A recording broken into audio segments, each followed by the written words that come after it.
আগামী জাতীয় সংসদ নির্বাচন কি হচ্ছে? একটা বড় কোশ্চেন মার্ক। সবাই বলতেছেন যে আগামী সংসদ নির্বাচন হয়তো বা হচ্ছে না, কারণ হওয়ার মতো পরিস্থিতি না হলে এই নির্বাচনটা হতে দেওয়া হবে না বা হওয়ার অবকাশ নেই। দেখুন, আগামী সংসদ নির্বাচনের একটা প্রধান পূর্ব শর্ত হচ্ছে লেভেল প্লেইং ফিল্ড হবে, স্বচ্ছ নির্বাচন হতে হবে। বাংলাদেশে যে নির্বাচন কমিশন ভবন করা হয়েছে সেটা কিন্তু একদম ভিতরে সব কাচ, গ্লাসের, সব রুম স্বচ্ছ, সবগুলো দেখা যায়। ঠিক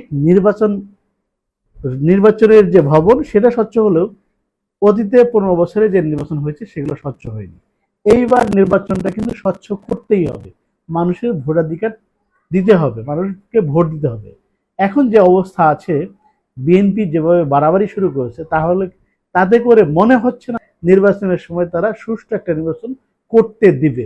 বিষয়টা হচ্ছে কি, বিএনপিকে যেহেতু প্রধান রাজনৈতিক দল বাংলাদেশের, দ্বিতীয় হচ্ছে জামাত, তৃতীয় এনসিপি সহ অন্যান্য দলগুলো আছে, তারা বিএনপিকে, ছোট দলগুলোকে আস্থায় নিয়ে তারপর একটা নির্বাচনের পরিবেশ তৈরি করতে হবে। বিএনপিকে তার কর্মীদের সামলাতে হবে। গতকাল আমরা দেখলাম পাটগ্রামে 2জন অপরাধীকে ছিনিয়ে নিতে থানা হামলা করে, থানায় ভাঙচুর চালিয়ে তারা 2জন আসামিকে ছিনিয়ে নেয়। কি আশ্চর্য বিষয় যে এইটা 2025 সালে ফ্যাসিবাদ বিদায়ী করে দেওয়ার পর এরকম একটা কাজ হতে পারে।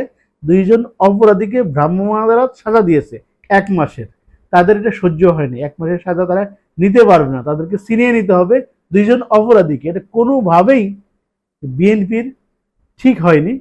স্থানীয় বিএনপি যারা করেছে চরম অন্যায় করেছে, এবং আমরা খুব আশ্চর্য হচ্ছি দলীয়ভাবে, সাংগঠনিকভাবে বিএনপি এটার কোনো অ্যাকশন নেয়নি। উপরন্তু বিএনপির স্থানীয় নেতা এবং ঢাকায় কেন্দ্রীয় কমিটির সদস্য তারা প্রেস কনফারেন্সে দাবি করতেছেন এই কাজটা বিএনপির নেতারা করেনি। কি হাস্যকর! 2025 সালে এসে যদি এরকম দাবি করা হয় যে আমরা করিনি, অন্যরা করেছে, আপনারা করেন নাই, তাহলে আপনার সংবাদ সম্মেলন করার দরকার কি? এটা তো সবাই বুঝে যে ওই টাকার ভাগ একদম উপর পর্যন্ত চলে যায়, সেই জন্য আপনারা সংবাদ সম্মেলন করতেছেন, এবং সেই জন্যই তাদেরকে বহিষ্কার করা হচ্ছে না।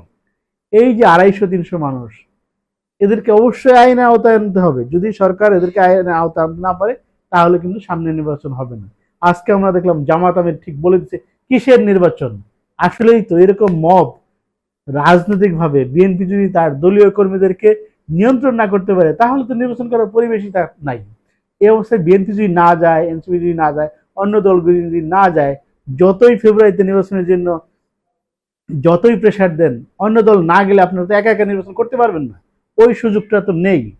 ফলে বিএনপিকে অবশ্যই বুঝতে হবে যে তারা দ্রুত তাদেরকে শুধরে নিতে হবে, এবং তাদের মধ্যে সবচেয়ে বড় চ্যালেঞ্জ হচ্ছে তাদের দলকে শুধরাতে হবে এবং কঠিন শাস্তি নেই, নিয়ন্ত্রণ রাখতে হবে। আপনার দলের উপর তো নিয়ন্ত্রণ নাই, নিয়ন্ত্রণ ছাড়া কিভাবে নির্বাচন করবেন, কিভাবে দেশ চালাবেন? ফলে সামনের নির্বাচনটা আসলেই সংশয়। আমিও আসলে সংশয়ের মধ্যে আছি যে সামনে নির্বাচন ঠিক টাইমে হবে তো। তবে ইউনূস সরকারের প্রতি একটা বিশ্বাস হয়েছে, প্রফেসর ইউনূস যা বলেন তা করে দেখান। তিনি অবশ্যই একটা ঠিক পরিবেশটা তৈরি করে ফেব্রুয়ারিতে, অথবা ফেব্রুয়ারি থেকে এপ্রিল একটা নির্বাচন দেবেন বলে আমরা আশাবাদী। ধন্যবাদ।